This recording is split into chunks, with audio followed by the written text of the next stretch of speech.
My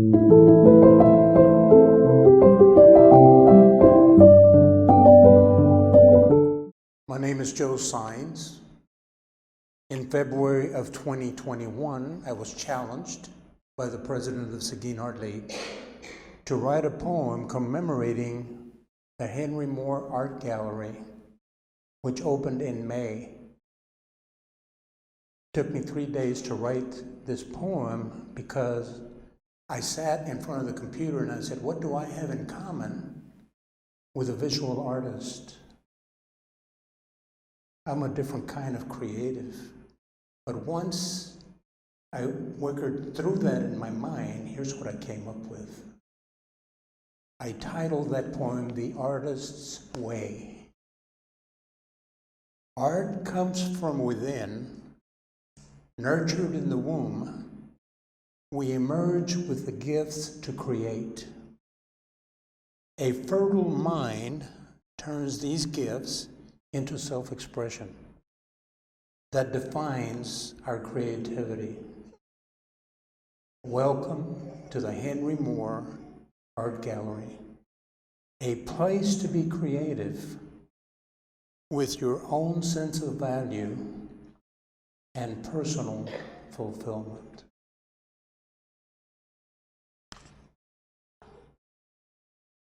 On another occasion, I woke up one morning and I said, oh God, there's got to be something else out there besides doing things for myself. That inspired me to write this poem.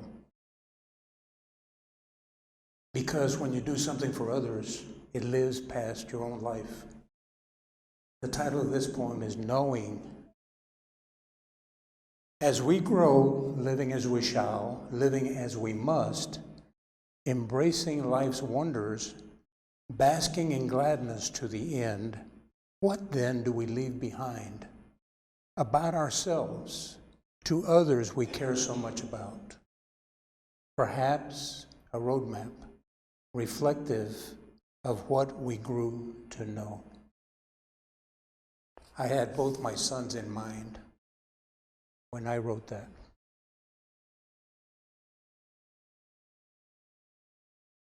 My next poem is entitled Mr. Elliot, who passed away just as COVID hit, so I never had a chance to eulogize him. I contacted his family and I said, please let me borrow some of his photographs. And they did, and they are here. And I would like to let you know that Jim Elliot became a very close friend during the 3 years that I knew him because he knew who he was, and he was always himself. Mr. Elliot.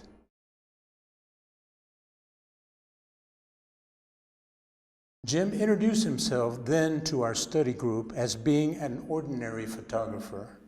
In reality, he soon revealed his remarkable ability to capture beauty through his camera lens, be it a wistful, unflappable mule standing at leisure in the pasture, it posing in a show of trust, to the majesty of our state capitol, flag unfurled, waving freedom majestically against a perfect day, which instilled Texas pride in all of us.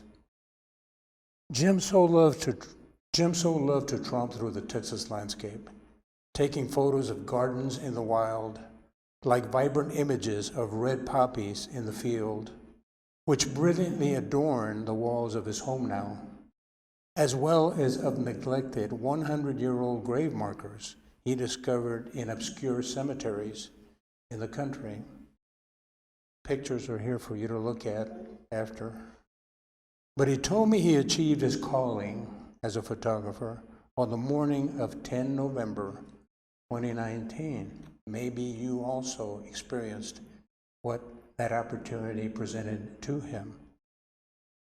On that morning, he awoke excitedly with heightened anticipation of the opportunity to snap a picture of a lifetime as it rolled past the rail yard in Seguin. It was Union Pacific's 1,500,000 pound big boy steam locomotive. It was restored to commemorate the Transcontinental Railroad's completion 150 years ago. So, the most powerful, the largest in the world, he waited for that with his camera north of our railroad, waiting for it to pass again from San Antonio to Houston. Can you imagine his excitement that once in a lifetime he was going to get the right picture? There it is. That is Jim's iconic photograph of his life. All of his photographs have left a lasting memory of a very gifted and special man.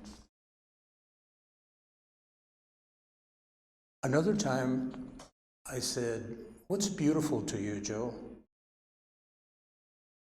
Can you express that? Think about it. This poem is about beauty. Stink-a-malink, I used to say, as a poochy-faced, bratty imp. Getting grown along the way, my nose smells aromas that tantalize my senses in a most delicious way. Some people live to eat. I don't, really. Today, my joys fantastic live on as scented beauties.